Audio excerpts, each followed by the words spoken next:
Hey everyone, it's David here. I want to talk to you all today about getting started in this 2024 side hustle, surplus funds, and overcoming the top 3 objections. And I've got a situation that just happened. I'm going to go over the end of this video. You're going to want to hang on and watch this video because I'm going to get right to the point and jump in here.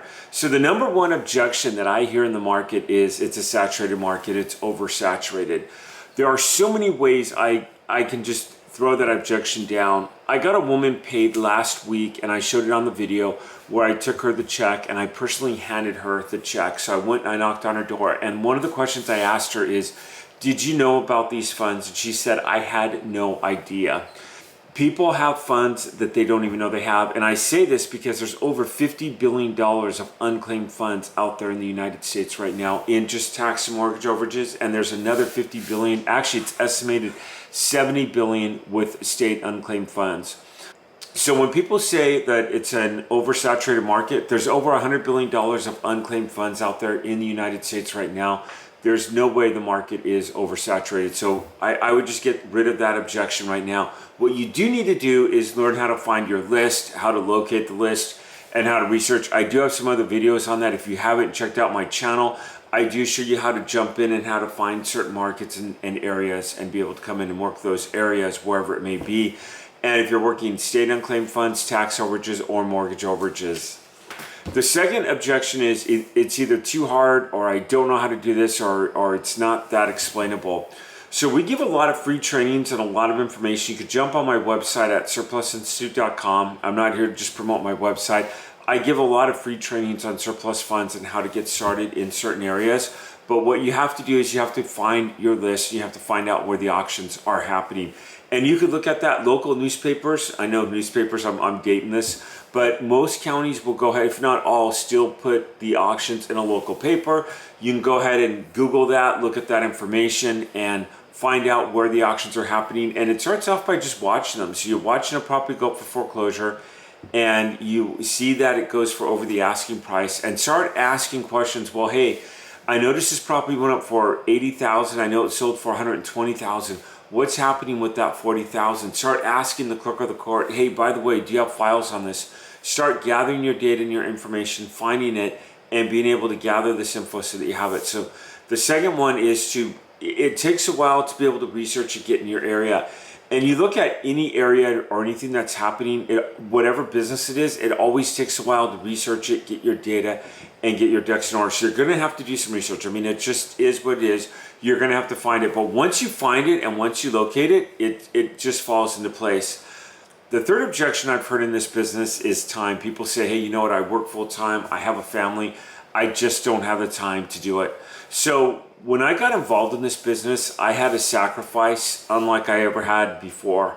I had to go to work a little early. I had to leave right when the bell rang. I was a full-time high school math teacher, if you don't know my past. And I was able to jump into surplus funds, and I've gotten tons of people paid. So you have to be able to find the time to be able to do it. I didn't go out after work to the lounge with all the other teachers. I didn't hang out. I had to sacrifice with some friends. Meanwhile, I would then put in my calendar a focus time where I'd be able to focus, okay, for this day, this hour, I'm going to spend on my business. And I would prioritize, because you can be busy, but you have to be productive. What would be productive in this business? Well, if you're not working at all and you want to, first of all, getting a list of unclaimed funds and finding out how to do that. That would be your first step. And your second step would be then making a contact with the person, letting them know that they have these unclaimed funds. And then the third step would be getting paid and getting them paid in the process. So I told you I was going to share something crazy with you at the end of this video, and this is what I'm going to end it on. If it's a saturated market, we just got a list of 30 tax overages that have happened within the last week. We contacted these. A few of them had sold, but there wasn't really that much over the asking price. Like, it was going for auction at $100,000. It sold at $100,100. You're not going to want to go after $100 surplus funds. Just don't. Just ignore that. You want to go over something. My first deal was about $1,500. But on this list of about 30, we knocked out about 7 or 8 of them that just had no funds there at all. So we're looking at maybe 24, 25 unclaimed funds. Many of the people that we contacted said, you know what, I've been paid, I've been contacted, I'm working on it. One person was like, yeah, what do we need to do to work on this? And we've already have the notary scheduled to go out there and sign these documents. this happened. So I went out on Sunday night to pay a lady. If you want to know my week, and this is just a crazy story, I went out Sunday night and I drove 4 hours to pay a woman and personally hand her the check, and I got her on video. Check out my earlier videos, like I said. I spent the night in this area and we were contacting people with unclaimed funds. On Monday morning, it got confirmed to me that we had a notary scheduled to go out to this lady's house. And we've had the signing happening as I'm doing this video of a $23,000 claim of a tax overage.